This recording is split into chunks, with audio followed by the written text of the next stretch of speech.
Welcome in, ladies and gentlemen, boys and girls. RFK Refugees Podcast. Ted here, John here. Sorry, I should say that with more enthusiasm, but it's been a rough weekend. John, how you doing, my friend? Hope you're hanging in there after. I'm no longer dying. You'll actually hear my voice sound sort of like it usually does, so that's probably good. I might start coughing randomly if you see me dodge for a throat lozenge. That'll be what's going on. But other than that, I'm back to quasi normal, just in time for all of our teams to not be playing games anymore. Yeah, I really. How about you? I'm doing okay. It's been an interesting couple of weeks. I'll say that much. But so far things are okay, I believe. So, but let's jump right into it. Yeah, we got some news that will matter to just us, really. I think overall, probably the case. About a year ago, we posted, back when we used to write on our blog, rfkrefugees.com, for those of you who are still going there for some reason, that we were going to, A, turn into a podcast network. That will still be true. But B, we were splitting up our brand from RFK Refugees, as people have known us for years now, to United 96 and Kindred Spirits. And that, I think we're going to end that experiment. I don't think that really netted us what we thought it was going to do. So from here on out, we are RFK Refugees. We're who we always used to be. We're going to be RFK Refugees on Twitter. We'll be RFK Refugees on Instagram. We'll be RFK Refugees on Threads, where no one is. I'm just yelling into the void right now on Threads, but that's okay. Someone's got to do it. Someone's got to make that happen. Kindred Spirits as a independent show is going away. We're going to fold our spirit coverage back into this show. That's what we used to do back in the day. I think that it will make us be more direct and succinct with our coverage, and not add fluff just for the sake of it. We'll make sure that we're giving you guys, what we actually know about, what we're paying attention to, and what you might want to hear us talk about. So that's kind of where we're at. Hopefully everybody's cool with that. By the way, if you are, this will happen over time, but make sure you're subscribed to the RFK Refugees feed. So wherever you go to podcast, search RFK Refugees, subscribe to that. We're still going to put the shows where they're currently at, where they're at, but over time we're going to go back to that legacy feed and consolidate once again the highest rated on iTunes podcast in the universe, RFK Refugees. That's the plan. Yeah, and just to give some background, I think this is more about, you might be saying, well, stopping. We're not going to stop covering the spirit. I think our plan, our idea, I think our mouths are maybe a little bit bigger than our stomach in trying to cover two different teams every week, even though there are plenty of people out there that do that. Shout out Jason Anderson, who's now paid to do it. And a lot of other people who do a great job with it. We're not going to be stopping our spirit coverage. I just think the nature of trying, I think it seems like it wasn't going to be a big much, like we were going to do smaller bite shows. And then you've probably noticed, like, our DC podcasts have been extremely long and our spirit podcasts have been extremely short.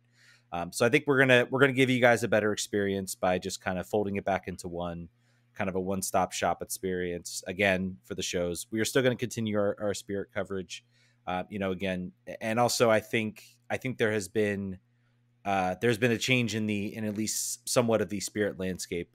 There's more coverage out there that you can talk about, and a lot of other different things. So go check out Hey Spirits. Yes. If you're not, I'm sure you are. You are. But if you're not, check them out.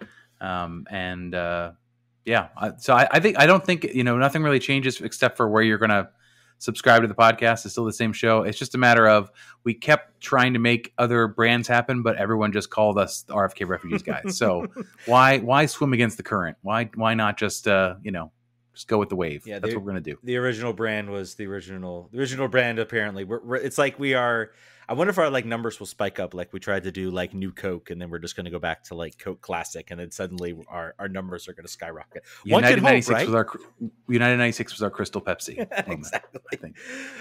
But let's get into what I hope to be we already knew. I think one season was careening down the disappointing line. The other season we had hopes of maybe some redemption. We'll get into that a little later, but I think the main thing we want to do is sort of circle. Obviously, we can talk a little bit about the New York City game. DC United won They played pretty well without Benteke, no Benteke, and they played some of probably the best passing soccer we've seen all day, which may lead to some questions.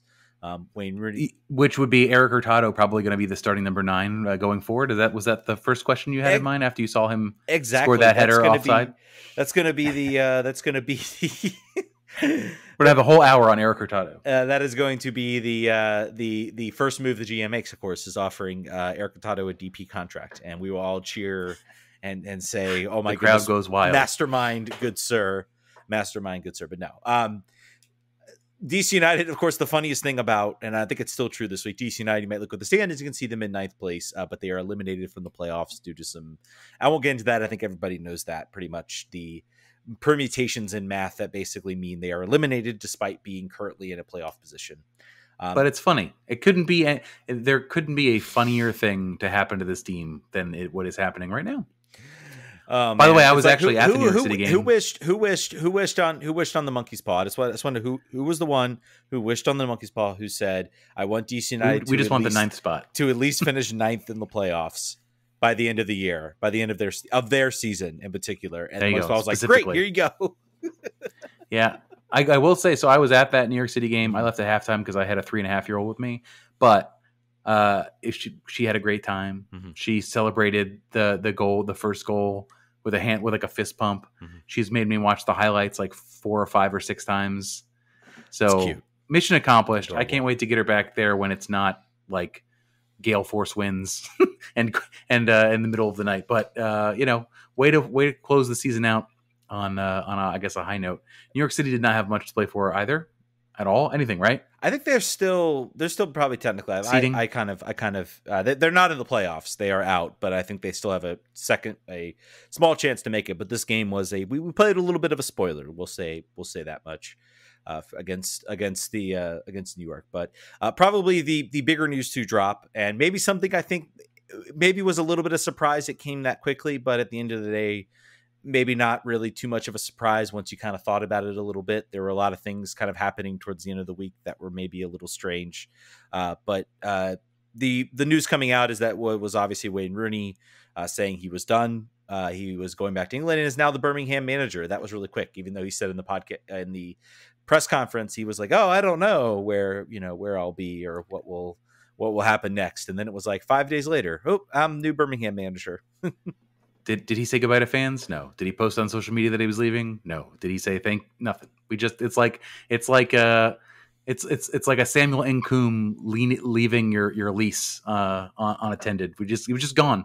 It's like we all imagined this entire year and a half. Let's maybe unpack on this a little bit. Let's close the loop a bit on Wayne Rooney's tenure here in DC, and it might be saying it's we're already talking about new GM hires. We'll get into that in a little bit. Coaching hires, players coming and going, which is news that kind of came fast and furious. But I think we do deserve to maybe sit down and kind of assess a little bit and maybe give our thoughts on kind of the end of Wayne Rooney's tenure. Obviously, I mean, I don't think you can call it anything else but a failure. And I say that full-throatedly. He had a goal, and that was to get this team sort of back into the playoffs, and he failed to do so. And I think that's ultimately why he is not coming back. I think I like point to it really seems to me that maybe this was over maybe even earlier than we thought. That even if this team had made the playoffs, had won a couple games, make a run or two, maybe I don't know whether he would be back, because I think it really seemed like the team as a whole and the ownership as a whole really maybe was hopefully coming to the conclusion that a massive change of direction was going to have to happen. And I'll get into a little bit about maybe some hope about that changing, even though there's one big elephant that will still be in the room come this time. But John, give me some quick hits. What are your thoughts about Wayne Rooney leaving? Any words of wisdom you can impose on us? I think they did him no favors by not giving him an actual GM and giving him more rope to hang himself, which is what he did with some of his player selections. Mm-hmm. I think he was unlucky with major injuries to the left side of his entire playing, and the termination of one of their designated players without replacement. I think there are a lot of extenuating circumstances that add up to a team that did not make the playoffs and that probably should have. I'm not sure how long it was where he was decided he was going. The timeline now obviously is with a giant grain of salt or sand or salt. But according to him, the big news came out that he was waiting to talk to the team about a new contract, was looking for a multi-year contract, did not want just the 1 year. This was while the team was still ostensibly in the hunt. Mm-hmm. Although once he got the job at Birmingham, he said he'd been talking to multiple teams, including in the Saudi League. His agent was fielding calls for a while. I have a feeling that as soon as he went out to the media about the fact that he was not getting his calls picked up, they were done. The bags were packed at that point. You can argue about how good he was as a coach and where he is. I think he's not the full article yet. He's going to take some time, and that's why Birmingham gave him a long-term deal. But I think the thing that you do know is that he has the global cachet to get a job somewhere whenever he wants. Like when he was ready to leave, he was going to leave. He was not going to be bound here. He wasn't bound here as a player. He was not going to be bound here as a coach, particularly feeling like he wasn't wanted. DCU Striker says Wayne checked out sometime after O'Brien left and 14 days ago. That fits my timeline. Somewhere in there is when he was done. So, is it a big loss? No, I think what you and I talked about when he was signed is the worst case scenario, and it has come to pass, is that this team signs a bunch of short-term, quick fix, make the playoff in 1 year players, and at the end we have no long-term philosophy on how we're going to play. We don't have a great number of young players that are in the lineup, and we have no coach, and we don't know we're starting fresh, basically like a year and a half just got lit on fire. That is pretty much where we're at, kind of literally. Yeah, and honestly, I mean, to really put I want to go back to what your comment about not giving him a GM. I will say that he had a GM entering the offseason. It's true. It was Lucy Rushton, and he said, I know better than Lucy Rushton, and he was clearly involved in some part of in the decision process to let go of Lucy Rushton. I think I can't imagine. It seems to me like this team kind of just turned things over to him. There's been some debate as to whether, we all speculated whether Casper was in charge. I found it really interesting. I almost feel like I look at the team and I look at the club and I'm like, they could have bought out Raval Morrison's contract. I mean, if you want to talk about the real stinker of a move that Wayne Rooney made, and the one thing I can think you can 100% criticism, it is Raval Morrison. A player he said would be top 5 in MLS when he came. He chased away everybody else and said, nope, I want Raval. And the team basically let that hang around his neck, let him be in training, but not registered to the roster. He wanted to register him towards the end of the year. I think that could have been a moment where he was like, you know what, I'm done with this. This league is stupid. But I mean, just taking all that, I mean, honestly, and I think this was brought up by, I believe, Tom Bogart on Extra Time. I mean, and he makes a good point. It's like, so you get rid of Lucy Rushton sometime, I think, in December. By January, any GM coming in is already going to have a roster that's mostly built. They had Taxi Fundas at the time.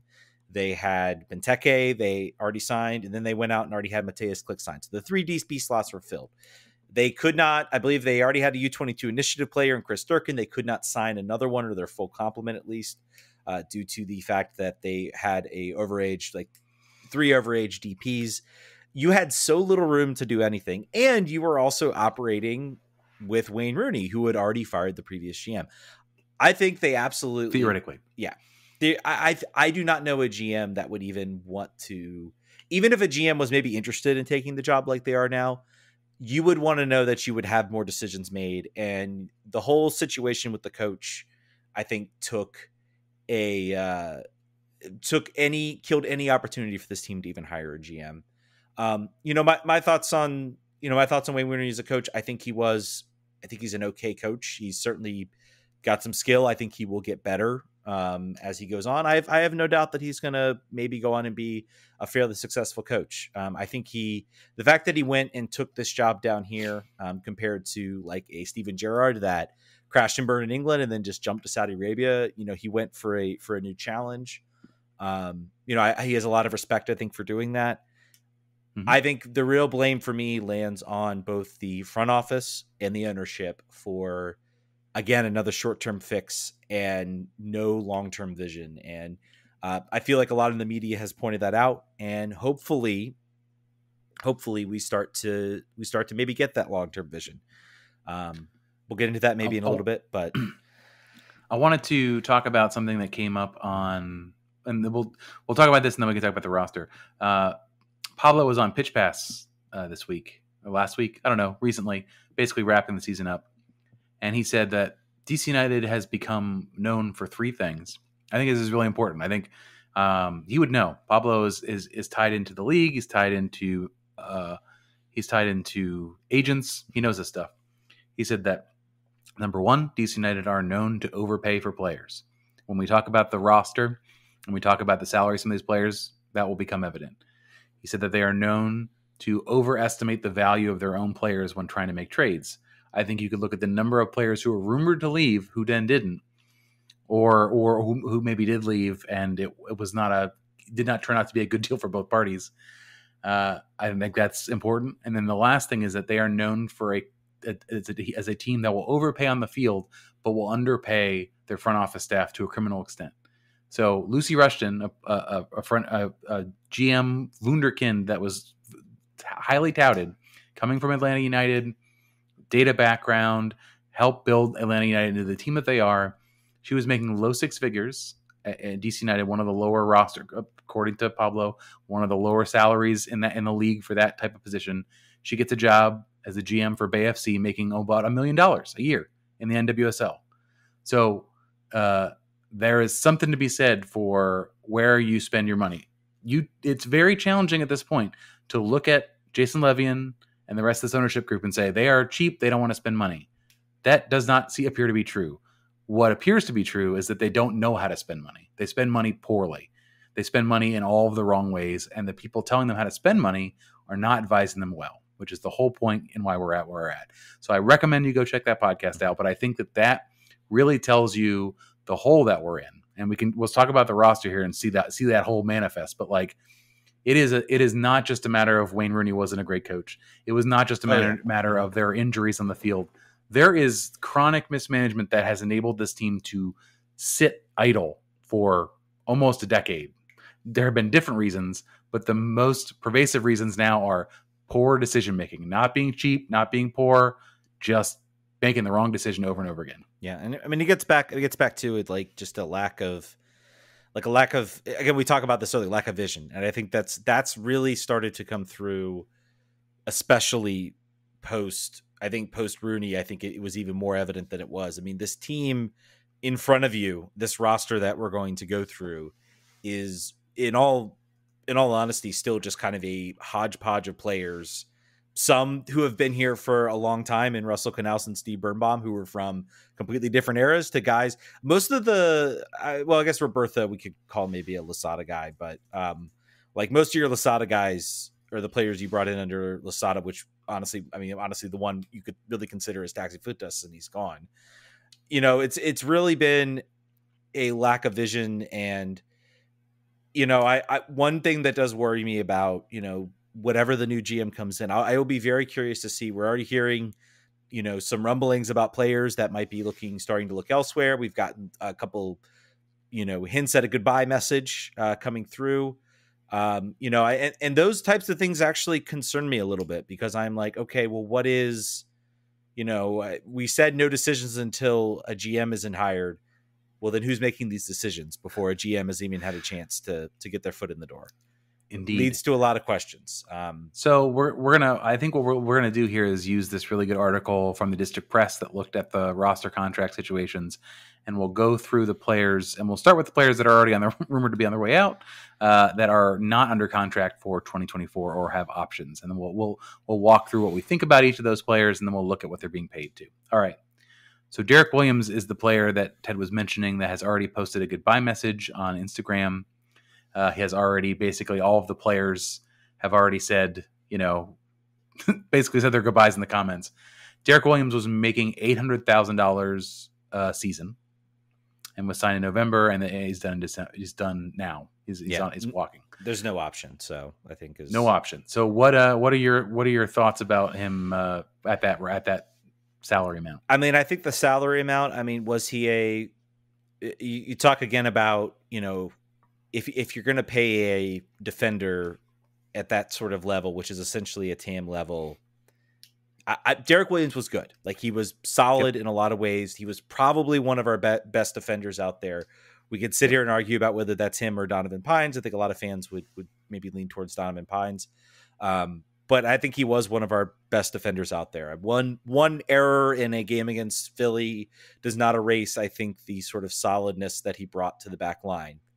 That being said, this team is going to be very tight on roster. Their DP slots, they're going to have one open designated player slot, and then maybe your full complement of U22 initiative players. I'm not sure if I know Durkin's older than 22, but I think you can ride that. His grandfather. Yeah, that U22 contract out for a little while.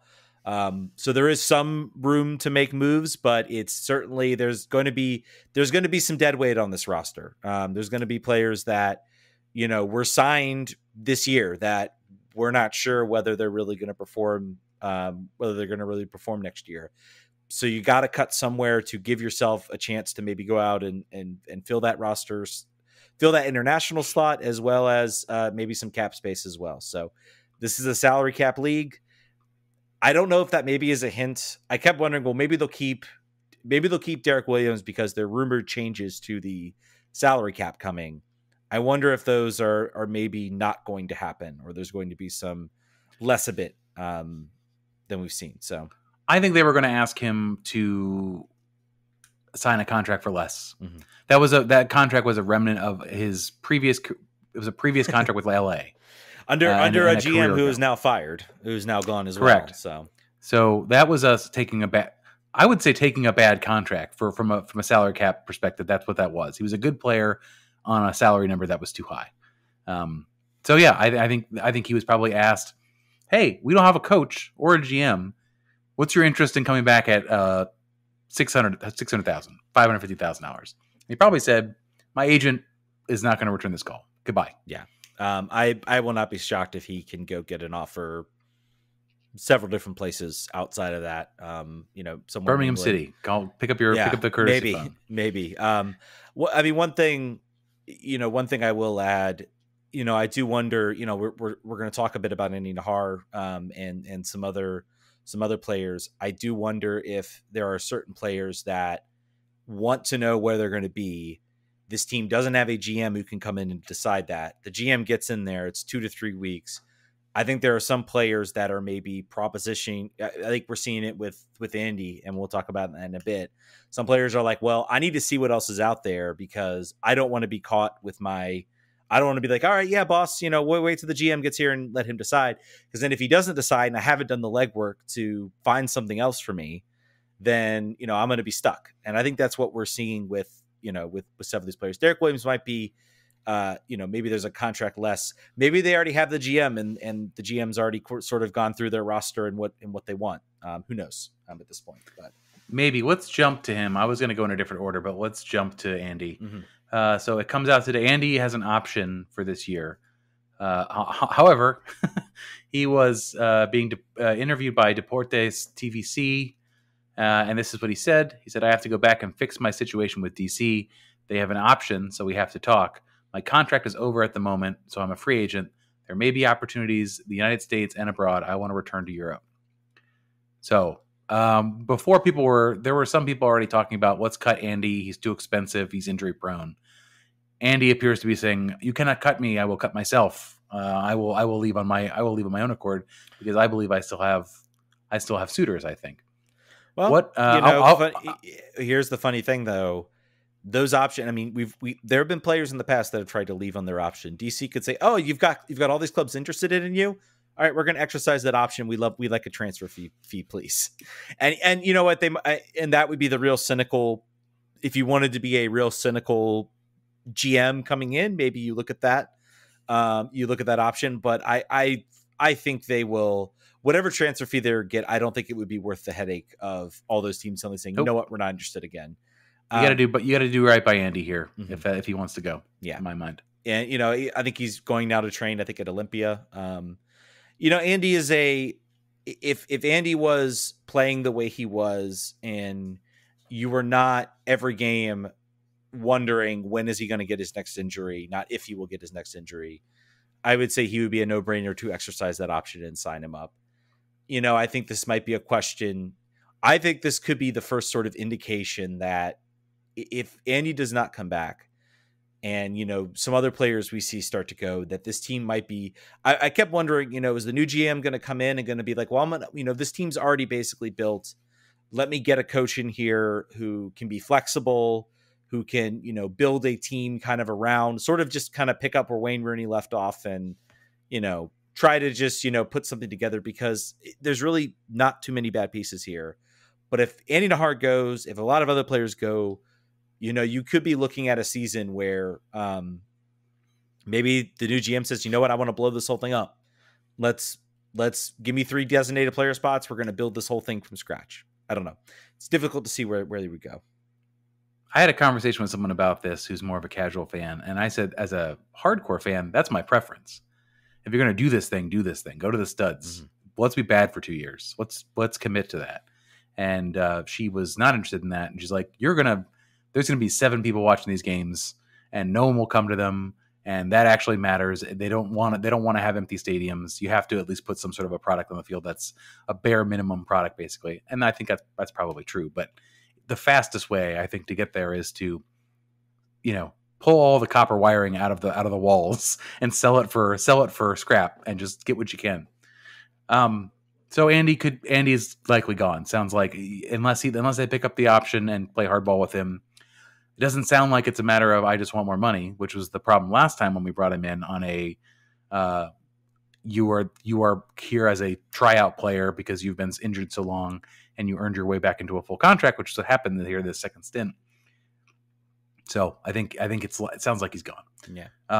Russell Knaus, next player on the potential chopping block. Russell Knaus making $500,000. He also had his most durable season this year. I think he's appeared in 27 games.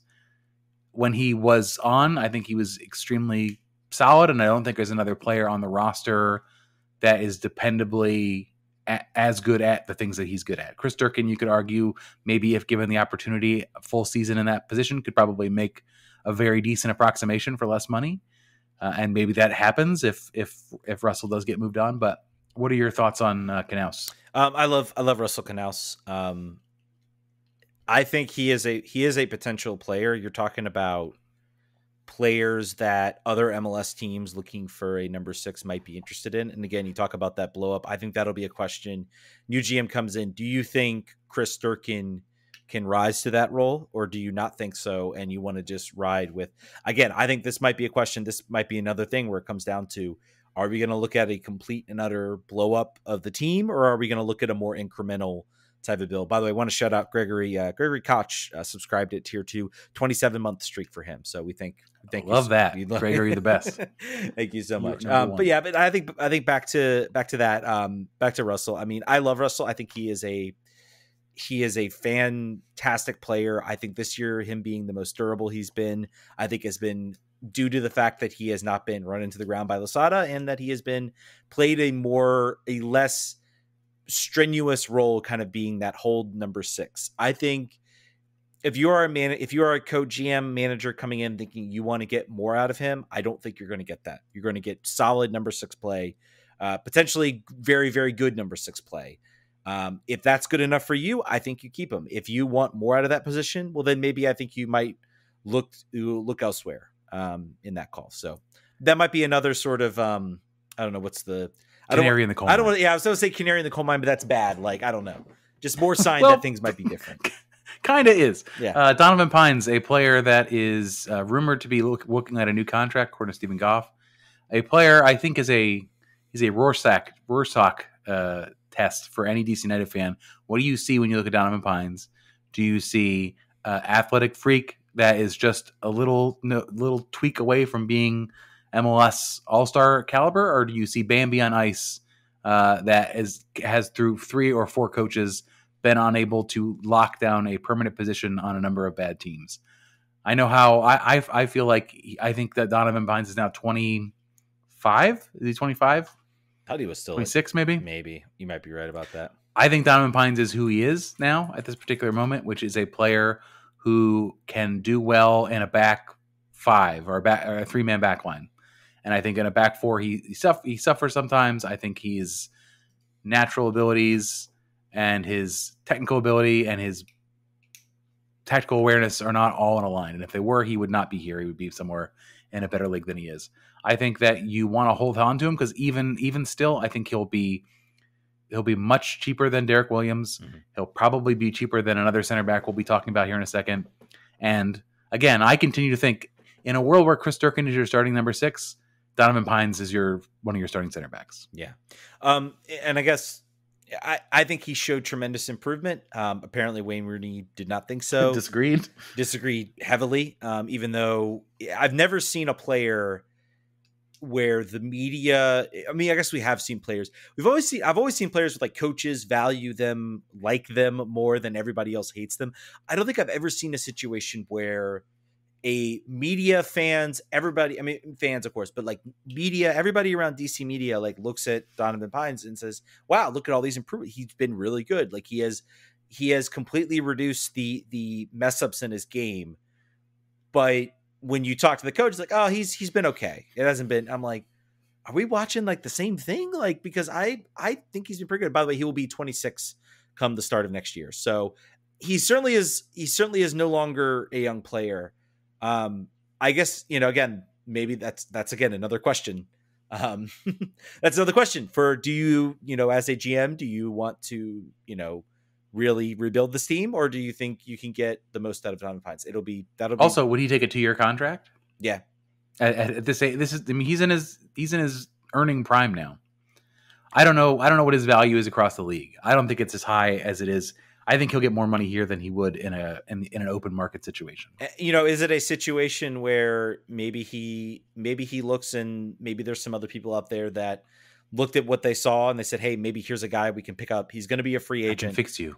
I think it'll be a case for him possibly if he enters next year, if he maybe reaches out to his agent and says, what's out there? Is anybody talking? Is anybody listening? Is there anybody I can jump to? It's not an option year in his contract. His option was exercise. Is that right? So yes. Yeah. So, and maybe then he makes that free move somewhere. I don't know. You're right. You are right about the fact that he is sort of entering his prime. This might be sort of his last chance to get a decent contract before it runs out. So next up on the chopping block, Ruan, who has an option for 2024, and he is making, I believe, $400,000. Yeah, 400K. So in a world where Andy Nahar and his $450K are gone, that means you have no right back otherwise, and Ruan could be it for low price of $400,000.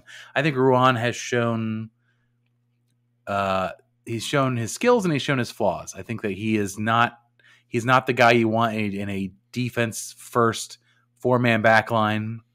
He's fast as hell. He can be dangerous in combination, running up and down the wing, but he's not the guy you want on an ISO basis with the team's best attacker on the left hand side, just doing their dirtiest to him. So I don't know. I feel like you could probably afford to. I would maybe let him go, depending on. I think Ruan was better than a lot of fans gave him credit for. I thought he had some decent moments. I thought once this team got a little bit quicker in the attack, I thought he showed a little bit. I think when he was able to combine with a quick player, I think it's like if you want to talk about like his best game was that Orlando road game where he linked up with Taxi. Like we talk about, that was where I thought he looked his best. But at the end of the day, I think this is a player you look at and you say, you're not gonna. There are players out there I think you can find that are better than him. Particularly if Andy's going, I think that's maybe your GM's first opportunity to sort of remake that right side and that right back position, along with the coach, presumably, where you can go out and do something. So, Eric Davis, options for 24 and 25. He's an international player, I believe. I think that is a component of this choice as a Panamanian international. I think that he showed pretty well of the mid-season like filling gaps players. I think he has some major upside. I would say you keep him, particularly if you could pick up his option for 1 year and not both years, to give yourself continued flexibility. He's a good hole plugger versus some of the players that we'll talk about here that are also on international spots that have not been contributing at all over multiple years. Yeah. What do you think? I mean, I would. He's a player. I think I've sung a lot of his praises. He's also a player. If Wayne Rooney was here next year, I would say keep him because I think he's been decent enough. He fits the system. Because he's also 32. 30. And I'm saying because he's getting up, because we are going. Because then I just look at, okay, sign him up, sign his option for another year. He's been solid. He's been good. Hopefully Mohamed Jazz comes back and we've got something. We've got a tandem we can use that doesn't involve, a 35-year-old Pedro Santos. And maybe Pedro Santos can be less and less more of a very much a reserve type player rather than starting week in and week out, which I don't think was ever the idea. But because we've basically said, nope, we want to build something new. He's one of the players I'm like, okay, well, I want to see that new build. That to me, that's a coach's decision. I think that's something you hire the coach and you say, if maybe have him watch some game film and say, what do you think? Can you use him? We could take the year. What do you want to do? So, but I'm saying you still got a couple months to decide. You get to the end of December 31st. Yeah, basically. So when they hire a coach that fast, I don't know. So, yeah. Brendan Hines-Ike. This is an interesting one. Options for 24 and 25. A player who has been injured repeatedly throughout time. Brendan Hines-Ike also. Let's find out his contract number. It's I think around Ruan, if I recall. It's like 500,000. It's $425,000. Yeah. So he's a man that has broken his Bliss Frank in his foot. He's shattered his hip. He's broken his leg, I believe, also. I would say he came back here at the end of the season, got a lot more time. I gave a lot of high marks to his leadership and intensity, sort of at least as he has professed it in subsequent podcasts and sort of talked about what he thinks the role should be. I think there's in a team that is being entirely gutted, essentially, and devoid of that institutional leadership for $400,000 for maybe your rotational center back. I would say you keep that player. Yeah. I think there's some value in that. And I think he was decent. He wasn't bad. And if Derek Williams is off for the off, you can't have no center backs. What do you think? Yeah, I mean, I think he's been decent. I think you got to start. You may be right. You still got to start somewhere.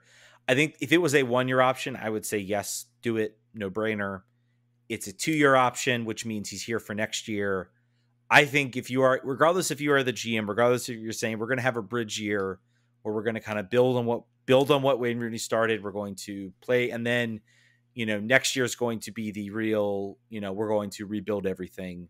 I think the fact that it's a 2-year option maybe has me a little bit iffy as to whether I would want him back, because then you're doing what you've been always doing, which is you get to 2025. He's like, well, we got another year of him. So, and we want to redo this and we can't do that because we've got him. So I don't know. I think the 2-year option for me makes it a little tough for me. I will not be surprised if they say no to that. And they think they can go and look elsewhere. So based on, say they don't. Okay, go ahead. Say they don't. Say he's gone. Say Donovan Pines goes elsewhere. We already know Derek Williams is gone. And that will leave us with Akamboni and Birnbaum. Hayden Sargis and Steve Birnbaum as your center backs, essentially.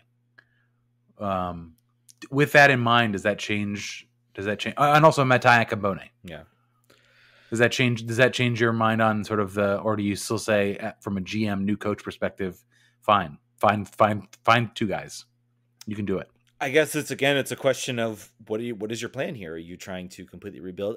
I don't know. I feel like if you are keeping Brendan Hines-Ike, you're keeping Steve Birnbaum, you're going to have Akambone, then you are basically saying, well, this year is going to be a bridge year where we're going to bridge this. We're going to try to be competitive. We're going to bridge this towards next year. Again, also, you talk about being bad for 2 years. I mean, this is not like, I remember watching, you keep up with most North American sports. and they all talk about teams intentionally losing and intentionally trying to get higher draft picks. That doesn't work in MLS. It's like you win a higher college draft pick, which you might get a good or decent player, no guarantees of anything that you'll be anything successful. So there is something to be said in MLS. Like you almost have to start to be competitive, because even being competitive is better. Tanking gets you nothing. Yeah. Tanking gets you absolutely nowhere. And you also does the GM weigh the ownership and the ownership coming in? I don't know. You're saying like that. Maybe you keep one of them. I would maybe lean towards Donovan Pines over that. Yep. With the idea that you are then going to try to build, Akambone, I think is right now. He is definitely the future. He looked very, very good in that New York City FC game. That is your potential future defense, probably coming in for a guy like, and to say, well, he's 17, it's tough to be a 17-year-old center back. There have been plenty of players that have jumped into that role at very young ages. LAFC has one who's already being looked at for a European purchase. So yeah, it's definitely now you want to get some easy ones. Let's set these up and knock these down. Ravel Morrison, the movie we already talked about, $850,000. Goodbye. Enjoyed your stolen money for this entire year. Nigel Robertha, a player I have talked about so much. If you've listened to this podcast, you know two things. One, I like green sauce on my pupusas, and two, I think Nigel Robertha is not good at soccer. I just want FM Football Manager 24 to stop telling me that, to stop showing me all those stars for his potential. They love him, and I do not understand it. I don't get it. I don't get it at all. I don't want it. By the way, $550,000. Yes. How many goals has he scored for DC United? Not that many. I believe the answer is 2. I'm reasonably certain. You can maybe look that up while we're talking here. But that is a player that I think there's almost no chance they pick up that option. He's gone for the off. A bad signing to start with, and never panned out. That was a Losada era signing. Yes. Yes. Yep. Okay. He was right. I think he was rumored to be right before they brought in Hernan Losada. So I think we've gone invisible on the live stream, but yeah, hopefully y'all can still hear us. We'll keep talking. Gasuo Samake, who is an options for 24-25. The man's gone, right? Yeah, he's gone. Yeah, might be good for Loudon. Not sad. Might be good for Loudon, but I think he's gone. Jose Fajardo, options for 24-25. Nope. Another player I'm not impressed with. Nope. Goodbye. Yamil Assad, options for 24 and 25. Goodbye. Oh man, that's just Yamil still makes me sad. It makes me sad, man. It really does. He was just watching him in 20. I mean, he will still be the first player that scores at out of field. That is true. Can't take that away. I will say. Well, Howdy Partners says, for what it's worth, Orlando got Shaq Muhammad with our number 2 pick, though he spent most of the year at Next Pro. That's what you get with draft picks, and I think DC has a good enough market in the academy that they don't need to be looking in the draft. If they want to take their draft pick every year and ship it for allocation money, that is a-okay with me. Yeah, we might get a good or decent player out of the draft, but if you are mining your homegrowns the way you should, you'd be mining your academy the way you should, especially that marketplace. If you can get back into Baltimore and get that ship rolling again, then yep. I think that's where you're going to get the most out of it. So. Luis Zamudio, contract options for 24-25. Who? The third string goalkeeper. Oh, Zamudio. Sorry, I completely blanked on his name. I don't blame you, because he's played no games for DC United except for this friendly just down. Yeah, he played for Loudon though. Wow, that was bad. Yep. Yeah, I mean, if you think he's good enough, sure. He's probably cheap. You probably need a backup option. Very cheap. Yeah, I'm not sure what the situation is between Alex Bono and Tyler Miller as far as goalkeepers go. I believe they are both under contract for next year. Yeah, so I mean, yeah, and the year after, I believe too. Ooh, let's see. Hopefully, there's Alex Bono's through 2024, and Tyler Miller's through 2024. Okay, probably Alex Bono making 85,000, and Tyler Miller making 400,000. Jeez. You can't keep. I would say you get rid of one of them. Yeah, I think you get. I mean, honestly, based on how last season ended, you look to get rid of maybe Tyler Miller and shed that contract for Alex Bono, especially at that value. How does that dude live in DC for $80,000 a year? Probably has roommates. I would hope. My goodness. Probably has roommates. I think, yeah. Anyway, so that ends. Oh, yeah. And then the other easy one is Eric Hurtado. That's goodbye. Yeah, goodbye. Now, some. Oh, we forgot. Speaking of Eric Hurtado in Vancouver, we forgot to mention as well Carl Robinson joining Birmingham at the roster. Fred Breon is that just put that together. It's like, why is there Eric Hurtado on this team? Oh, yeah, because Carl Robinson was here. He was a guy many thought might be the coach of the team, and then nope. And then he got a better job. He got a better gig, probably paying more money. Yes. Ted DiPietro. Yes. A player that this team is absolutely going to lock up. They're going to make him a key component of this roster. He's going to start next year. That's what's going to happen. I would hope, unless, I mean, we'll talk to the new GMs. I feel like that's a move you can make without. I think you could maybe ask in the interview, what do you think of Ted DiPietro? Great player. He should stay here. Great. We're gonna go ahead and lock that one down. We can lock that one down. Hopefully it's been done. They seem to be gassing him up. Chris Pontius is his agent. You want to feel old, folks? Yes, Chris Pontius, a player I saw score his first goal against LA Galaxy on the road after getting drafted from the University of Maryland, is now a gray like me agent in MLS. Do you pick up his option, or do you go ahead and just get him locked down on that multi-year deal? Lock him down. Yeah, I think. But if they offer him a new contract, does he then count against? Does he no longer count as a homegrown, and does he count against the cap? I think you still get a salary. I think you still get a roster benefit from extending your homegrowns. Okay, I'm not sure. TBD on that. Some nerds will have to figure that out for us. So the last one that's a bit of an open question, and I think this has been debated. Matt Doyle had an opinion on this. The internet has an opinion on this. Gabriel Pirani, whose option is coming up, his loan is ending with an option to buy coming up. If you look at Pirani's statistics from a chances created metric, which is where you normally would judge a number 10, he's very, very poor. One of the worst 10s creators in MLS. A lot of that can be attributed potentially to the players around him, to the style played, to the lack of wingers, lots of things going on there. But if you're looking at this player coming into with a new coach and a new GM, right now, if you walk away, no harm done. You didn't lose anything. You're not under any sort of. How sure are you about Pirani as a piece you want to build for the future with a multi-year contract that you would? What would your thought process be around him as a new GM, new coach? Yeah, I mean, he's a player. I see what I see is good. Stats aren't there. Am I being? I will defend his number a little bit.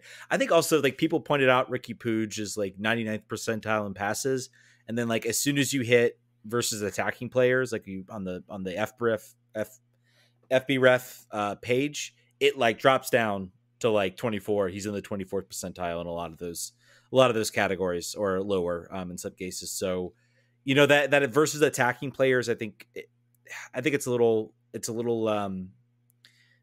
maybe a little difficult. It's difficult to judge a guy coming in mid-season. There was enough there to make me say that there's certainly promise there. Again, does he come in with a new coach? I think that's going to be a decision. And honestly, my biggest fear with this is going to be, is DC able to organize everybody find their feet, and are they going to be able to get enough a decision because Santos wants to sell. Santos wants to move him. They are a team that is in a selling mode right now. It's been talked about, and that's why he was loaned. I think Santos is looking for a big payday. Will those teams eventually? I mean, those teams don't care who the GM is. They don't care what the situation is. They want to get their value for their player. He is going to play in the Pan American Games. So is Jackson Hopkins. So is Ted DiPietro. So that'll be something interesting to watch. It's a data point. It's a data point for the GM to look at too. I think in a different surrounding with a different roster around him. What can he show? I think it's kind of very fortuitous for DC United to have this opportunity to watch him play before they have to make a decision. Yeah. Again, that will be a U22 roster. It is what I guess we will call the U23 B side. I'll be watching because Ted DiPietro and Jackson Hopkins will be playing. I don't know. You can still sign him. The enticing part about him is you can still sign him as a U22 initiative player. And with the idea that, he doesn't take up a designated player slot. So you can You can go out and you can do them. Now, that does potentially bring you some limitations on the type of designated player you can sign. If you don't sign him, then you absolutely need to go out and find a number 10 and nail that number 10 spot to get a real top chance creator. It's one of those players where it's like, same thing with Nahar is if they say goodbye to Andy Nahar, I'm like, okay, I can see reasons behind that. I can see reasons by Gabriel Pirani going, but I don't want to be back here, October 16th, 2024 on this podcast being like, we had Gabriel Pirani, we had Andy Nahar. Why didn't we re-sign them? Why did we sign this bum? That's sort of the nature of where I'm maybe going there. So that'll be interesting to watch. That'll be maybe another sign of what's to come for this year. That's the list. I want to run you very quickly through the players that are under contract. So this is if all those choices were made. Here's who's left. It's gonna be bad. Here's who's left, guaranteed next year: Christian Benteke, Mateus Klick, Christian Dahome. That, by the way, that move still tilts me that this is a long term. Brennan Heinzike with that option. He's listed as a player that's here. Chris Durkin, Tyler Miller, Pedro Santos, who is 35, Alex Bono, Hayden Sargis, Zamudio. This is counting some players with options. We're using different websites here, all the one. Steve Birnbaum, under contract to the end of 2025. Mohana Giazzi, same story. Jackson Hopkins, Christian Fletcher, and Matai Akambone. That's who's left. That's the roster, as it is currently constituted with no option signings. Yeah. Just what Christian Fletcher and Jackson Hopkins both making $85,000. Matai Akambone making $67,000. Both. That's a player. By the way, if you look at like roster maximization and like making things happen, if you're able to make a player who's making $67,000 your starting center back, starting half your games, that's how you do it. Yeah. That's like the Moneyball stuff. That's where you really are able to. That's where you can spread that depth around so that when he gets hurt, you have a player coming in that's not just USL level replacement guy. If you're a GM coming to this, yes, you are looking at some of the dead weight. No team where you're hiring a GM is in a great spot. Maybe they're either completely barren and you're unless starting you're Orlando. Over. Yeah. Who might be hiring a new GM, a new coach, and a new sporting director. Yeah, maybe. And maybe we'll take that coach. That would be awesome. Maybe we'll take all of them. Can we just line change them? No, that's apparently not happening. They pretty much settled on the other two candidates. But from what Tom Bogart said is that they tried to speak again to the I think the current technical director at Orlando and were refused to do so. I think that's almost an indication that we're already pretty close on a new contract. So you can't speak to him. Or maybe Orlando are just jerks. Wouldn't surprise me. But either way, but I mean, you look at that if you are a coach coming in, and honestly, let's we haven't really talked about Christian Fletcher has been lightened up for the Swansea City U21s. I believe he has like something 4 or 5 goals in like 5, 6, 8 games. Again, it's academy, it's youth, more youth soccer. I think that was more about getting him moments, getting him games. You definitely want to look when you come back. You want to see what we have in him. Jackson Hopkins has from what I saw at the end of the year, it looked like he might have moved positions. We all kind of thought he would sort of be that right winger out there, and he sort of has shifted a little more centrally, playing sort of maybe that more hybrid 8 role. That's going to be something to watch coming up for this team this year, and I think a big year for him too. Kenny, we saw maybe some flashes of returns. I would say maybe the Vancouver game was fine. But can he make that Ted Pietro step next year? Hope so. Maybe he can sneak his way. Maybe he'll shine in the Pan America games and he will make some steps into potentially the Olympic team. I think that's going to be an interesting thing to watch. So, I think that's DC United. In a nutshell. There's some young players in there. I mean, this is a very talented generation of young players coming up, players with potential. We saw it too with Griffin Yao, and that really hasn't panned out for the team as a whole. So, interesting to see what happens. I've also, it's also a little interesting. There are certain players too that have kind of fallen by the wayside.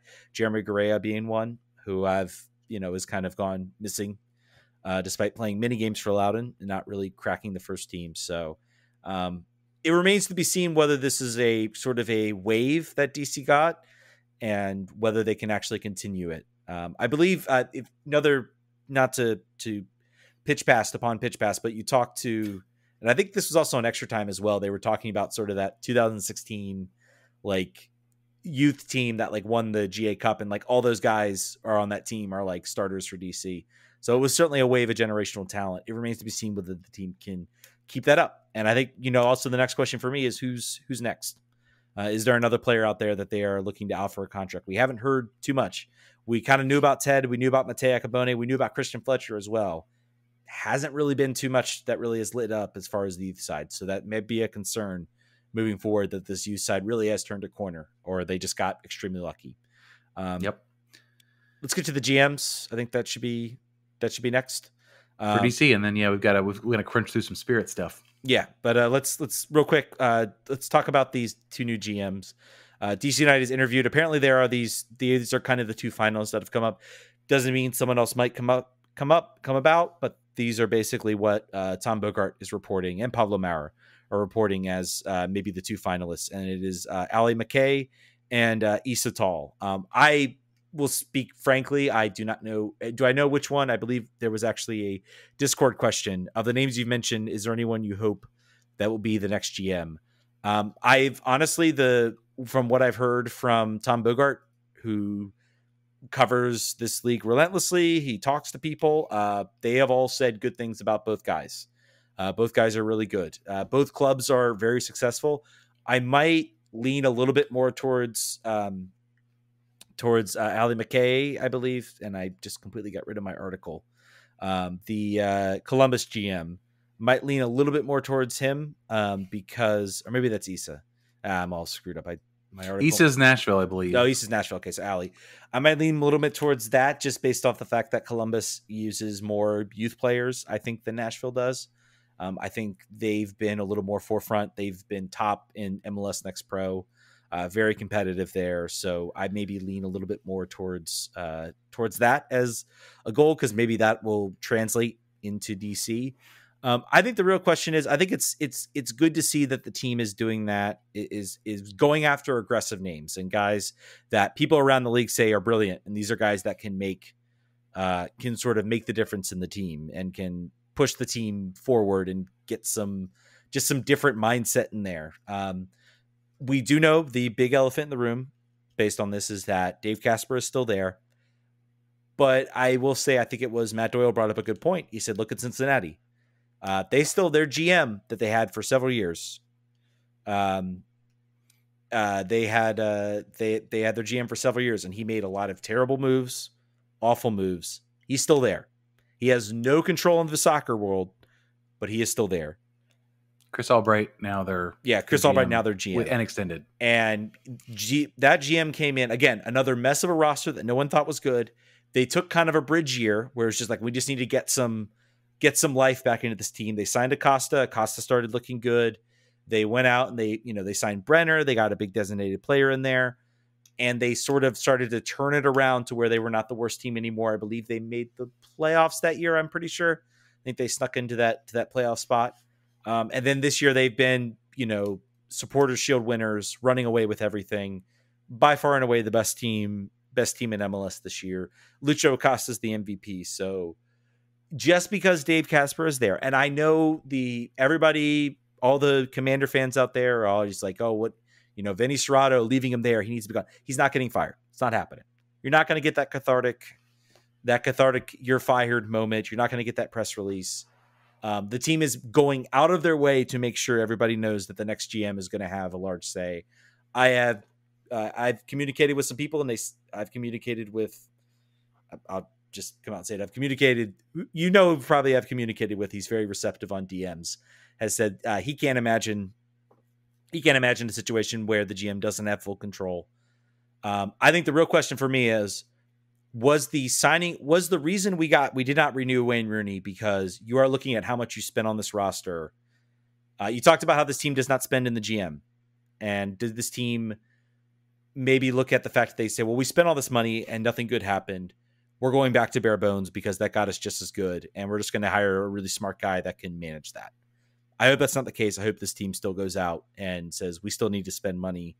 We just need to be better about it, and we need a plan and a vision. I don't know. We'll see. Yeah. We'll choose to be optimistic on that front. We'll choose to be optimistic. Why? Because otherwise, why would we do the show if we were just like, everything's going to be terrible? We would really be wise to stop. Speaking of terrible, let's shift gears. Indeed. Washington Spirit. We expected to be sitting here talking about playoffs, doing a prediction, and all of that came crashing down in an absolute heap of fire. That was not a fun game to watch in many stretches. Oh, man. No, none of the stretches, in fact. Yeah. I would say the last 10 minutes of this was kind of mildly interesting. Well, if you're watching other games and you just saw other teams winning, I think once Marta drew a penalty for Orlando, I was like, all right, this is over. Like, because there was still some hope that they could draw and still get in there. Yeah, I don't know. Just a disaster. So we'll do a quick review of this. Basically, we found out right before the show. I think Jason Anderson actually had this on Friday afternoon, that Mark Parson was out on yellow card accumulation. That did not get brought up in any of the media availability in the midweek. Apparently, the assistant coach, the goalkeeper coach who took the reins on the weekend, knew as soon as the yellow card happened against Gotham that was going to be the case. So the team had known. It was not a surprise. But having both Mark Parsons and Tara McKeown unavailable in a must-win game at home was not ideal. Despite whatever Aubrey Kingsbury said about we weren't worried about losing Tara McKeown, thought we could certainly get a result. I don't particularly care. I think that those two were missed, and you don't have to talk too much about the game. The game played out mostly the way everyone predicted it was going to be. North Carolina has the ball. They're going to always have the ball. They're going to change their roster. They're going to make 50 changes over year to year. They're going to lose Dabinia, and they're still going to have 60 to 70% of the ball. That's just the way they're going to play. They did that. The offense for the Courage was not sharp. It has not been sharp. They have not been scoring. They've not been scoring goals, but the Spirit have been loosey goosey all over the field, even with all of their roster back. But it all hinges on a red card by Trinity Rodman, whose jersey I am wearing, and subtle support, but still also kind of admonishment as well, kind of upset. I'll say this. There were people who are watching this live and, thought it was a BS red card. Certainly wasn't. People who are talking about the fact that, why didn't they give a card for the foul that previously happened to Trinity that got her so mad in the first place? That is not the point. Trinity Rodman is the most foul player in NWSL. That does not matter. There's a reason why she's the most foul player in NWSL, because they know, and it has been proven now, they can get her off her game by kicking her. Yeah. They're going to get her goat. Usually, it used to just happen where she would just not play well. That was the mark on her last year, where they would just kick the crap out of her and then she would just fade from games because it sucks and she doesn't want to do it. This game, she got kicked and then she tried to step through Denise O'Sullivan's Achilles heel, an ankle, and she did. And hoped against hope that it wasn't saw, but the VAR saw it, and that was it. And that was off. You did not see any protesting, any arguing from her. They were on her. They were on her face, and I'm not sure that's when the VAR signal went, but when they were right on her face when that happened, and she just looked up and was like, "Yep, this is it. This is gonna be a short game." It was a stomp. It's a red card anywhere in the world. It was very clear. I saw it and I was like, "Oh, she's lucky to get away with the yellow." I really hope this doesn't go to VAR and that someone overlooks this. And as soon as it went to VAR, I'm like, that's it. She's gone. Like and potentially I was like, all right, this team now just has to hope upon hope. Right now I'm like holding on for a draw and just hoping that other results fall their way. If they had held on to the draw, it wouldn't have mattered. They would not have. They needed to go out and win that game to make the playoffs. Wild decision day. Let's just say also, Frank, like just results all over the place. I will talk about the goal a little bit. I think that was maybe the other sort of inflection point goal from almost immediately off the bat. That red card. This is where I was like, well, I don't think Mark Parsons out for one game is really going to make that much of a difference. I maybe thought it made a little bit of a difference once Trinity got the red card because Spirit were all out of sorts for like 5 to 10 minutes and they gave up a goal. And that's when I said, oh, this could get bad. This is sort of not going according to plan. There are 15,000 people in the stands here, expecting to watch a big game. There was, the Spirit hats, which I'm hope if you're a Spirit fan, maybe you say, you know what, I don't need this hat. Maybe you should burn this hat. Maybe that also should not. Maybe they should definitely make sure to not have those be their colors next year, which is the rumor. Please don't. Yeah, no black. If you're listening, don't do that. No black and yellow, please. But yes, the hat. We're not Pittsburgh. I don't understand why you do black and yellow. We're not. I don't know. They didn't want to do red, white, and blue quite clearly. However, this ain't it. Yeah, this ain't it. But anyway. But I bet you it is it. It might be. But anyway, so the goal comes in from the Tyler Lucy had been targeted for about 37 crosses in the first 5 minutes, the first 20 minutes. This one finally came, and they didn't stop. Carolyn, the entire game, poor Gabby Carl. She was having to try to figure out how to stop Carolyn, and she couldn't. And the play was set over and over and over again, and they were just going to eventually have it happen. And this time it did. Well, it came really quick because after a red card, you lose one of your other players out there, which is Trinity Rodman, kind of running down that side with Gabby Carl, and can provide support. And when you kilt her off balance a little bit, it can make a difference. But the team was out of sorts. The goal maybe could have been saved from an offside call. The assistant on the field was right in line with it. She kept her flag down. The replay looks like it was fairly clearly offside. Again, as I've stated earlier, those camera angles can be exceptionally deceiving. If you look at it and you keep looking at it, it looks really close. You look at another camera angle, it looks like she's well offside, I think, from the far side angle. This is why offsides is difficult even in the VAR era, and the way they do VAR, which I agree with. I think should be a clear and obvious error. It looks obvious. Again, eyes can be deceiving, lines can be deceiving. It's very, very close. At first I was like, that's ridiculous. That should have been reviewed. That should have been overturned. As I've looked at it, I've kind of come to the conclusion that I think maybe it might have been a fine call to let go. And that was the pool reporter's question they asked, did you look at this? And they said, we did not deem it to be a clear and obvious error on the field. And I think if there is that much back and forth about decision-making, having looked even at the still after the fact, I think you can argue that that's a fair assessment. They've used it for less, right? Like that's not always the threshold that they actually withhold, which is why VAR is frustrating so many people, because that's somewhat of a subjective threshold. But this is not down. Aubrey Kingsbury in the postgame was like, "This is not why we're not in the playoffs. Yeah. It was not this. It was not that goal. They lost the least amount of games in all of NWSL this year. I think it was it 6 games? 6. So that is interesting. But they just drew. They similar to previous year where they would be in winning positions and they would give it away. They would have late goals. They would not score when they needed to. Lots of draws. Very, very frustrating overall season. They couldn't finish this year. There was a supreme lack of finishing. Of these final games, I would say maybe they were outplayed. And I'm not even counting this game because you had one of your best players sent off. Maybe in I would say probably their final stretch of games, they were maybe outplayed in 1 or 2 games where they were the worst team. The Chicago game for me is like the big omen because they through and throughout just dominated that game. And I feel like that game just kind of broke them a little bit, where it was like, wow, we must be cursed because goodness gracious, we had the better chances, we had the better opportunities, and we just could not find the back of the net. And we got scored on twice. They were FM'd of the highest order in that regard. So, yeah. So go ahead. No, I would say we just find ourselves here at the end of this season. This is a team that Mark Parsons said from the onset is not there yet. We're in an intermediate building mode. They won too soon, and they were not necessarily. They shouldn't have been the worst team in the league last year. So the good thing is you can't say that this is revisionist history from him now as they don't make the playoffs. That was his story from week 1.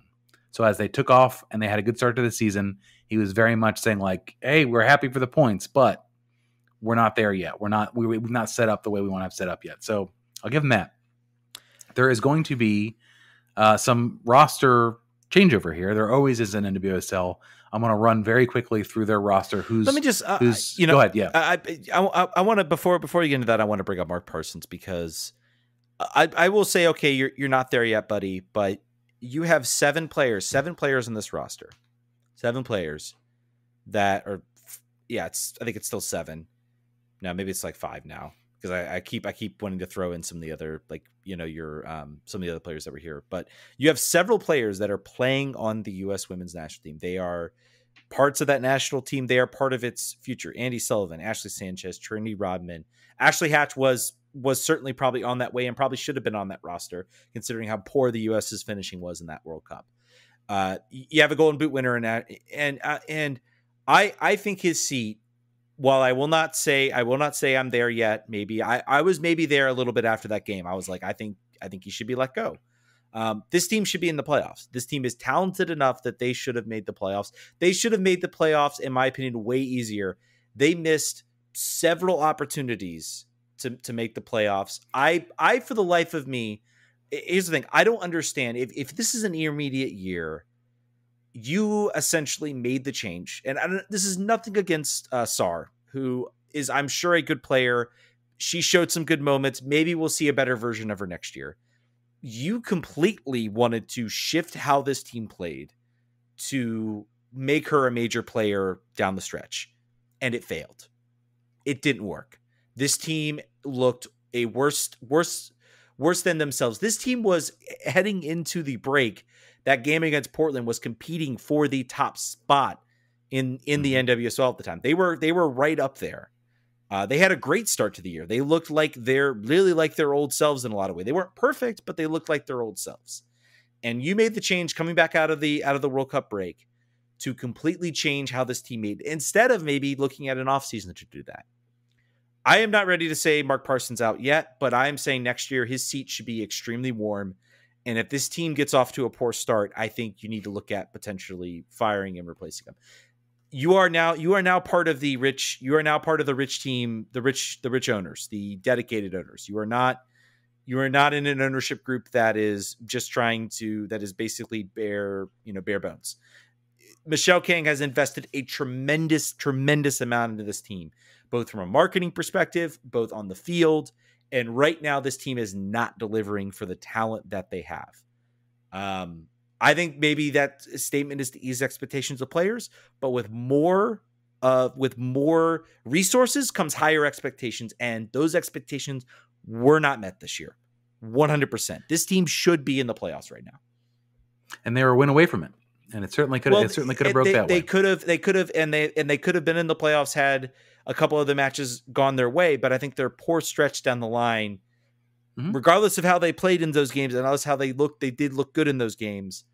There was something off about this team for a long time, and that's really where they lost out, I think, on this playoff race. So I don't know. I think that's a fair argument. I think that he has sold this 3-year vision to Michelle King, and Michelle King agrees with it completely. So I think his seat is most, regardless of the fact that if you look at those players and say you should be able to, with minimal squeezing, figure out how to get that team into the playoffs now. Maybe not be a championship caliber team, but like should be able to do it. Granted, you lost them for a month. Yeah. But it also didn't really kill us because it was the Challenge Cup. They only lost 2 or 3 games for the league. Yeah. Anyway, so quickly going to get through. There are going to be lots of changes. Players who are locked up. Trinity Rodman, still 2 more years. Dorian Bailey, 3 more years. Anna Boutel, who played center back in place for Tara McKeown, who I thought was fine. 2 more years. Gabby Carl, 2 more years. Aubrey Kingsbury, it says, is a free agent. I'm surprised by that. They'll figure out her contract. Yeah. Tara McKeown, new 3-year deal. Chloe Ricketts, 3-year deal. Ashley Sanchez, new 2 more years, and Andy Sullivan, 3 more years and an option. Most of the other the way that NWSL works is many of the young players are on year-to-year deals, similar to USL, similar to the lower end of the roster in MLS. Players that are free agents this year: Nicole Barnhart, probably likely to see her leave. Cam Bogowski, a player who has changed positions now, was previously a wing outside back and is now playing as a forward and a wing player. likely probably might see her gone. Amber Brooks, free agent, who came on as a forward at the end of the game which is interesting.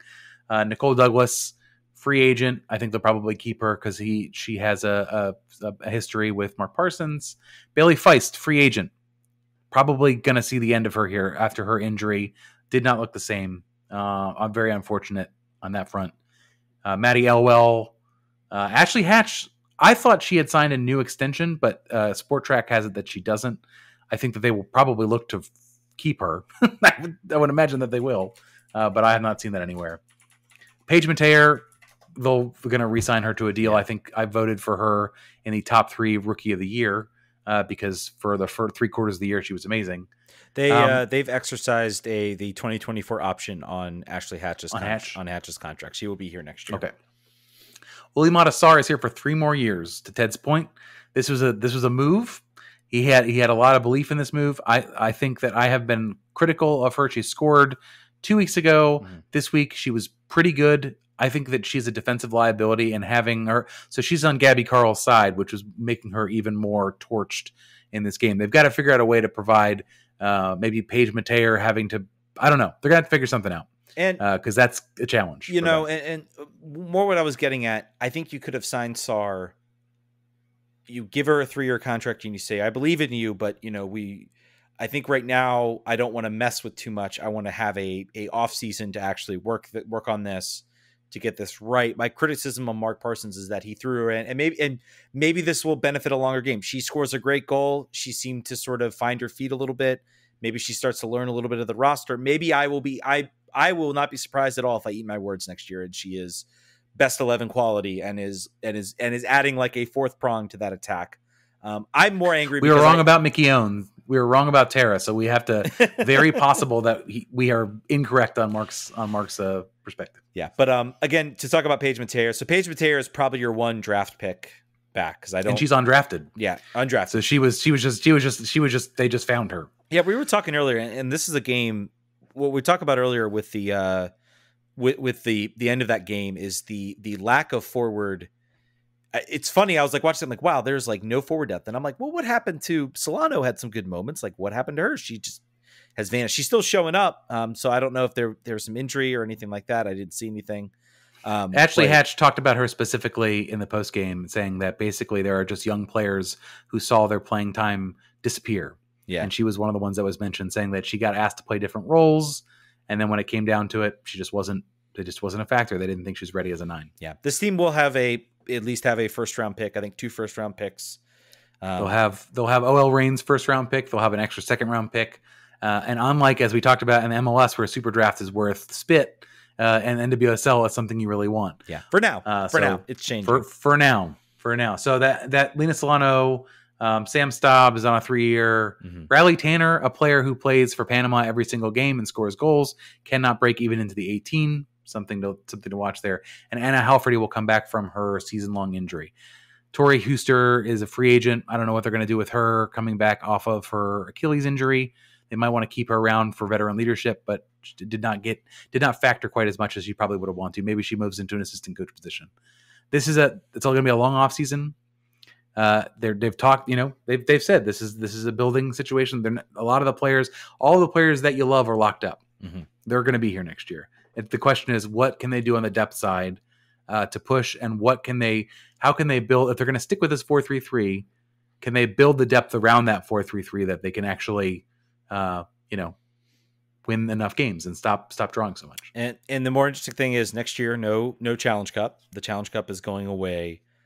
What does that schedule look like? Because next up, you got the Olympics. Smaller roster, so I would not be shocked if I think it would be maybe difficult for maybe a player like Ashley Hatch to crack that roster because the roster size for the Olympics is smaller games. It's a different tournament. We'll see. She's probably going to push for it. There's going to be some other players leaving. There might be some options and some roles there, but you're still looking at a significant portion of also a new coach, a new manager. Things can go crazy and change very quickly. I think they still don't have a manager signed yet for the U.S. women's team. So looking that's correct. Looking ahead to that, looking ahead to that, that's going to be another big international tournament that this team is going to have to manage. And then also coming up then the year after that, of course, is the Women's Gold Cup with the South American team. So there's going to be international. It used to be, it was like just weather 2 years, and then you get, some freshness as far as like not having to deal with trying to manage a bunch of international games. That's going to change. And I think that my hope is that the Challenge Cup leads to maybe this league being like, we need to really, like, we're just going to take a break. Olympics, World Cup, we're taking a break, and we're going to respect the international windows. They don't play too many games. There isn't a whole lot of games that they play in a season. I feel like they could fit it in if they really wanted to. Last note for the Spirit and for the show, Sam Staub is the fourth 3-time Iron Woman in NWSL history. She has started 90 consecutive matches. She's got 5,370 consecutive minutes. And it would be a little bit lower, except for there was a red card that was overturned, but the minutes did not disappear.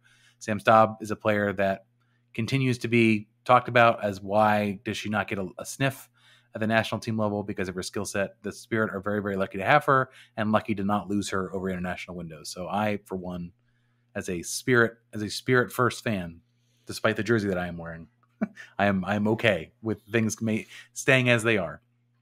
But that's where we're at. We're at the offseason for both these teams. The playoffs are going to go on without us, and we will. I think we're gonna move to a every other week publishing strategy here for the next couple of months. So we'll talk about the playoffs and the clubs that were not in it, and also about any sort of news that affects these clubs. But we're in for a bit of our winter break, our hibernation period. Yep, every other week, and there might be some news that drops. Maybe we'll try to get some interviews in if we're liked well enough to get some of those. We could probably do that. Yeah. Tell us who you want us to talk to on either of those rosters, and we could probably make that happen. Yeah, absolutely. All right, folks, that's going to do it. Thank you guys so much for listening. Thank you guys also for sticking with us.